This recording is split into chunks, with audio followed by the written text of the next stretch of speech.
Le non-respect par le cédant d'une clause de non-concurrence engage sa responsabilité contractuelle et ouvre au cessionnaire la possibilité d'obtenir une indemnisation qui doit être proportionnée au préjudice en résultant. Une société exerçant une activité de pub, café, bar, cocktail et jeux cède son fonds de commerce.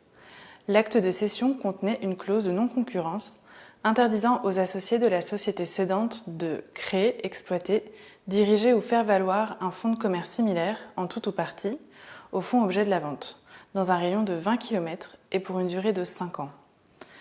Alors que les associés de la société cédante étaient encore liés par cette clause de non-concurrence, l'un de ces associés créait une nouvelle société. Celle-ci rachetait et exploitait un fonds de commerce de café-brasserie, situé 6 minutes à pied seulement du fonds de commerce objet de l'acte de cession, comportant la clause de non-concurrence. La société cessionnaire s'est prévalue de la clause de non-concurrence et a mis en demeure la nouvelle société de cesser l'exploitation de son fonds en vain.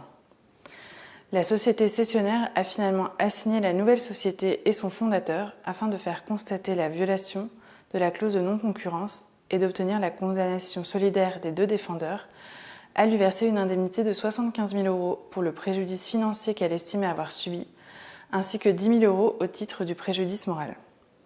Le tribunal de commerce a considéré que l'associé de la société cédante, fondateur de la nouvelle société, avait violé la clause de non-concurrence insérée à l'acte de cession et engagé sa responsabilité contractuelle à ce titre. Il a également jugé que la responsabilité délictuelle de la nouvelle société était engagée pour les mêmes raisons. Cependant, il a condamné les défendeurs à payer chacun à la société cessionnaire une indemnité limitée à 1 € au titre du préjudice financier et a débouté cette dernière de ses autres demandes. La société cessionnaire a interjeté appel de ce jugement et a sollicité sa réformation s'agissant du montant des dommages et intérêts alloués au titre du préjudice financier et du rejet de ses autres demandes de dommages et intérêts. L'appel portait par conséquent uniquement sur le montant des dommages et intérêts sollicités par la société cessionnaire. Après avoir rappelé le principe de la réparation intégrale du préjudice subi, la Cour d'appel d'Orléans a souligné qu'il appartenait néanmoins à la société cessionnaire de rapporter la preuve de l'existence et de l'étendue du préjudice subi du fait de la violation de la clause de non-concurrence. La Cour d'appel d'Orléans précise également que la société cessionnaire n'a pas versé au débat de bilan comptable et d'explications susceptibles de justifier le quantum des dommages et intérêts qu'elle sollicite. Malgré cela, elle se livre à une analyse minutieuse des situations respectives des deux fonds de commerce exploités par les parties à l'instance pour évaluer le montant du préjudice financier subi par la société cessionnaire. La Cour d'appel prend en compte les horaires d'ouverture des deux établissements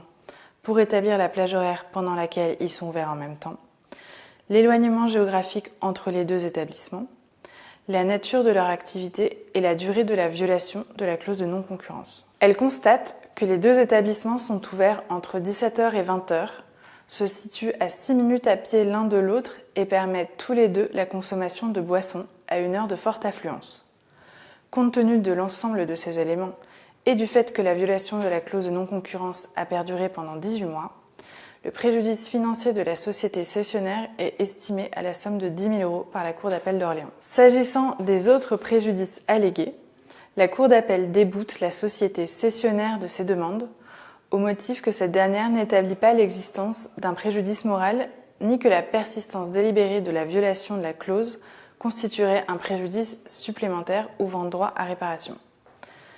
La Cour d'appel d'Orléans se livre à une analyse in concreto des facteurs locaux de commercialité des fonds de commerce dont l'exploitation est l'objet du litige. Ce faisant, elle permet de garantir l'effectivité de la clause de non-concurrence insérée dans l'acte de cession du fonds de commerce litigieux en censurant les juges de première instance qui n'ont accordé qu'une réparation symbolique. Cet arrêt est particulièrement favorable au cessionnaire du fonds de commerce car en plus de rendre effective la clause de non-concurrence qui le protège, la Cour supplée la carence de celui-ci dans l'administration de la preuve de son préjudice en faisant une estimation du quantum des dommages et intérêts. La Cour d'appel appuie son raisonnement sur les facteurs locaux de commercialité et les conditions d'exploitation des fonds de commerce concurrents.